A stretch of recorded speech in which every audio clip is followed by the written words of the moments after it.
Before we begin, a note. Everything you are about to watch is a work of historical imagination. This video is based on real historical events and real historical figures, but the alternate timeline we explore is entirely speculative and fictional. It is not intended to glorify, justify, or minimize any of the real events of World War II or the Holocaust. The suffering of the millions who died in that war is treated with the seriousness it deserves. This channel exists to explore history, not to rewrite it, trivialize it, or cause offense to anyone affected by it. History in Multiverse does not represent the views of any political organization. We are storytellers. Nothing more. In 1918, a British soldier named Henry Tandey was advancing through a destroyed French village. He raised his rifle at a wounded German soldier limping across his path. The German looked up. Tandey lowered his weapon. He could not shoot a wounded man. The German nodded. Walked away. That German soldier's name was Adolf Hitler. Tandey saved Hitler's life. And history never forgave him for it. 21 years later, after 50 million people were dead, British Prime Minister Neville Chamberlain visited Hitler at his mountain retreat. Hitler pointed to a painting on the wall. It was a painting of Henry Tandey carrying a wounded German soldier. Hitler had commissioned it himself. He told Chamberlain, "That man came so near to killing me." Chamberlain personally called Tandey afterwards to pass on Hitler's regards. Tandey spent the rest of his life saying he wished he had pulled the trigger. Welcome to History in Multiverse. Today we are asking the question that historians, philosophers, and frankly anyone with a functioning brain has asked at least once. What if Hitler died in World War I? What if Henry Tandey had been slightly less of a gentleman that afternoon? What would the world look like today? Buckle up. Because the answer is stranger than you think. First, let us talk about who Hitler actually was in World War I. Because the mythology around him makes it sound like he was some brooding genius lurking in the trenches waiting for destiny. The reality is considerably less dramatic. Adolf Hitler spent most of World War I as a regimental messenger. His job was to carry messages between officers. That is it. He was essentially a very angry postman. His commanding officers genuinely liked him. They described him as reliable and brave. They also described him as odd. Intensely odd. While other soldiers spent their downtime talking about women and going home, Hitler spent his time sketching ruined buildings and lecturing anyone who would listen about the glory of Germany. His fellow soldiers nicknamed him the artist. Not as a compliment. Before the war, Hitler had applied to the Vienna Academy of Fine Arts twice. They rejected him both times. The rejection letter from his second application essentially told him his people paintings were bad and he should consider architecture instead. The Vienna Academy of Fine Arts rejected Adolf Hitler, and then the entire world paid for that feedback. If there is a lesson here, it is, be very careful how you write your rejection letters. Now here is the remarkable thing about Hitler's survival in World War I. His job, regimental messenger, was statistically one of the most dangerous roles in the entire war. Messengers had to move between positions under fire. Every day. Dozens of messengers in his regiment were killed. Hitler survived for years of it. He was wounded twice, gassed once, and walked away from all of it. The universe had absolutely every opportunity to sort this problem out and repeatedly declined. In October 1916, Hitler was wounded by an artillery shell near the Somme. He was sent to a military hospital in Berlin. While recovering, he was appalled by the defeatist attitude of the German civilians. He genuinely could not understand why the people at home were not as enthusiastic about the war as he was. This is the moment historians point to as the birth of his political worldview. A wounded man in a hospital bed deciding that Germany's problems were caused by internal enemies. The stab in the back myth was born in a Berlin recovery ward. Then came the moment that actually came closest to ending the whole story. October 1918. The war was nearly over. Hitler was caught in a British mustard gas attack near Ypres. He was temporarily blinded. He was led stumbling back from the front line and hospitalized. In the hospital bed, unable to see, he heard the news that Germany had surrendered. He later described it as the worst moment of his life. Worse than the gas. Worse than the blindness. Germany losing was what broke him. Everything that came after, every speech, every rally, every catastrophe, began in that hospital bed. So here is our turning point. October 1918. The mustard gas attack near Ypres. In our timeline, Hitler survived it with temporary blindness. But mustard gas killed thousands of soldiers. A slightly higher concentration. A slightly longer exposure. A slightly different wind direction. And Corporal Adolf Hitler does not stumble back from the front. He does not reach the hospital. He does not hear the news of Germany's surrender. He dies in a field in Belgium. And everything changes. Or, if you prefer the Tandey version, September 28, 1918. The Battle of Marcoing. Henry Tandey raises his rifle, and this time, perhaps his aim is better. Perhaps he is having a worse day. Perhaps mercy does not win that afternoon. Either way, the result is the same. One dead German corporal. One living Henry Tandey who sleeps perfectly well for the rest of his life. And a history that goes somewhere completely different. Germany still loses World War I. That does not change. The military situation is catastrophic regardless of one corporal's fate. The Treaty of Versailles still happens. Germany is still humiliated. Still stripped of territory. Still saddled with war reparations so enormous that they were not fully paid off until 2010. Yes, 2010. Germany was still paying for World War I when the iPhone 4 came out. The humiliation is the same. The anger is the same. What is different is who channels it. The Weimar Republic, Germany's fragile new democracy, still struggles. The economy still collapses in the early 1920s. Hyperinflation still makes German currency so worthless that people literally burn it for heat because it is cheaper than wood. A wheelbarrow of cash cannot buy a loaf of bread. This actually happened. The Weimar Republic is in serious trouble regardless of one dead Austrian corporal. But here is the key question: does it survive? The Nazi Party existed before Hitler. Let that sink in. The Deutsche Arbeiterpartei, the German Workers' Party, was founded in 1919 by a locksmith named Anton Drexler. It was a tiny fringe movement of angry veterans meeting in Munich beer halls. Hitler joined it as member number 555. He did not create it. He hijacked it. His specific genius, and it was a genius however monstrous, was for public speaking, for manipulation, for reading a crowd and giving them exactly the rage they wanted to feel. Without Hitler, the Nazi Party almost certainly stays a beer hall fringe movement. Most historians agree on this point. The conditions that created Nazism, the humiliation of Versailles, the economic collapse, the fear of communism, the anger of veterans, all of those conditions still exist without Hitler. What does not exist is the specific individual capable of turning all that anger into a political movement capable of taking power. Fascism might still have risen in Germany.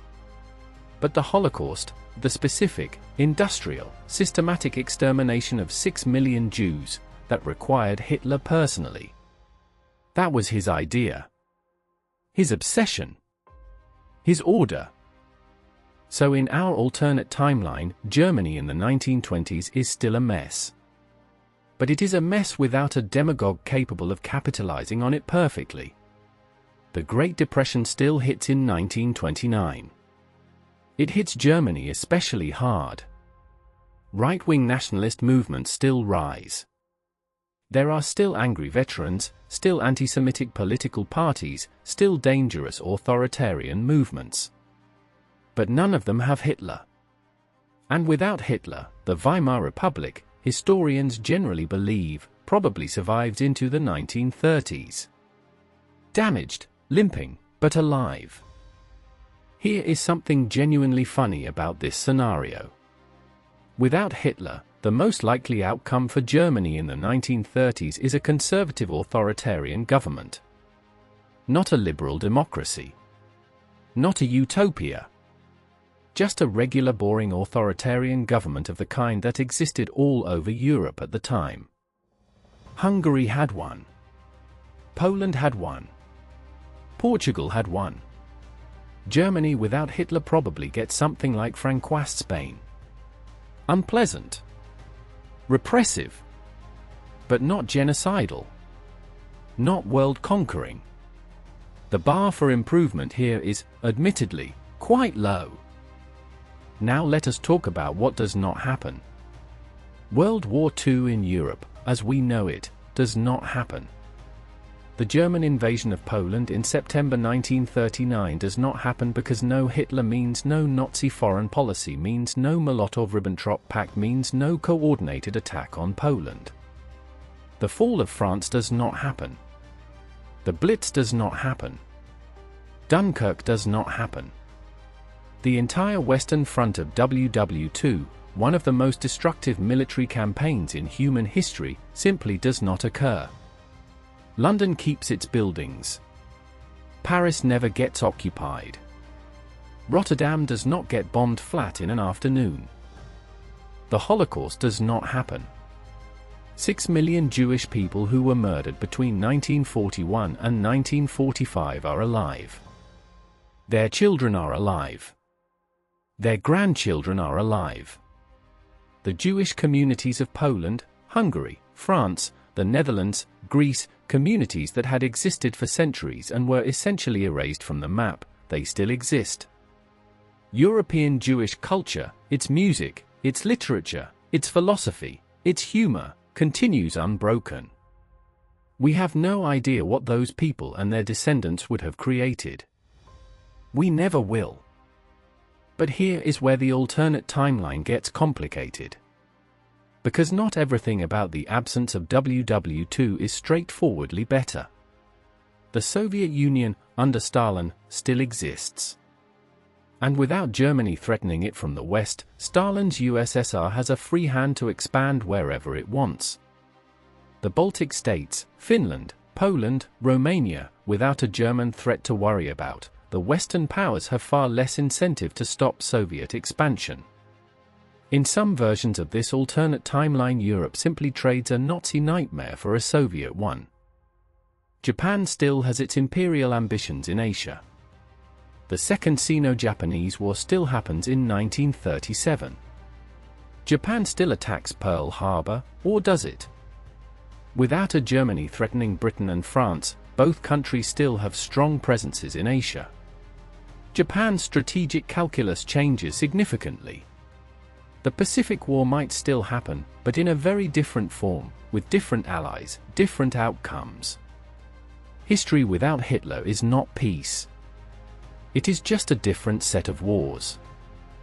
Now the really interesting part. Israel. The State of Israel was founded in 1948 directly as a result of the Holocaust. The international community, confronted with the evidence of what had happened to European Jews, supported the creation of a Jewish homeland in a way that simply would not have happened otherwise. Without the Holocaust, there is no overwhelming moral case for Israel's immediate creation. The Zionist movement still exists, but it is far less urgent. The entire history of the modern Middle East, every war, every conflict, every crisis that shapes our world today, it changes completely. Nuclear weapons. In our timeline, the Manhattan Project was driven by the terror that Nazi Germany was developing its own atomic bomb. Albert Einstein, himself a Jewish refugee from Nazi Germany, wrote a letter to Roosevelt urging the development of nuclear weapons before Hitler got them. Without Hitler, there is no Nazi nuclear program to fear. The Manhattan Project as we know it probably does not happen on the same timeline. Hiroshima and Nagasaki may never happen. Nuclear weapons may arrive decades later, or in a completely different geopolitical context. The entire Cold War changes shape. And then there is this: the United States of America. Without World War II, America does not emerge as the dominant global superpower in 1945. The American century, that period of overwhelming US economic, military, and cultural dominance that shaped everything from Hollywood to the internet, may never happen in the same way. No Marshall Plan. No NATO. No American bases across Europe. The world order that you are living in right now, built almost entirely on the wreckage of World War II, does not exist. What replaces it is anyone's guess. Let us talk numbers. Because sometimes numbers are the only way to understand the weight of what we are discussing. World War II killed between 70 and 85 million people. That is not a statistic. That is 70 to 85 million individual human lives. Every single one of those people was alive in 1918. Every single one of them had a mother. Most of them had children or would have had children. The descendants of 70 to 85 million people who were never born because of one war, that is a number so large the human brain simply cannot process it. Here is a way to think about it. The entire current population of France is 68 million people. The entire current population of the United Kingdom is 67 million people. World War II killed more people than the entire current living population of France and the United Kingdom combined. And that is before we count the wounded, the displaced, the traumatized, the cities destroyed, the economies shattered, the cultures erased. One man. One war. The equivalent of emptying France and England simultaneously. So what does the world look like today if Hitler dies in 1918? Probably richer. Europe was not rebuilt from rubble after 1945, it was simply never turned to rubble in the first place. The scientific talent that fled Nazi Germany, Einstein, Fermi, von Neumann, Szilard, stays in Europe developing European science instead of American science. The art, the music, the literature that was silenced, continues. The political experiment of the European Union, born directly from the trauma of WW2, may never exist. But then again, it may never need to. And what about Adolf Hitler himself, the man who lived? In the alternate timeline where he survives WW1 but never enters politics, he is nobody.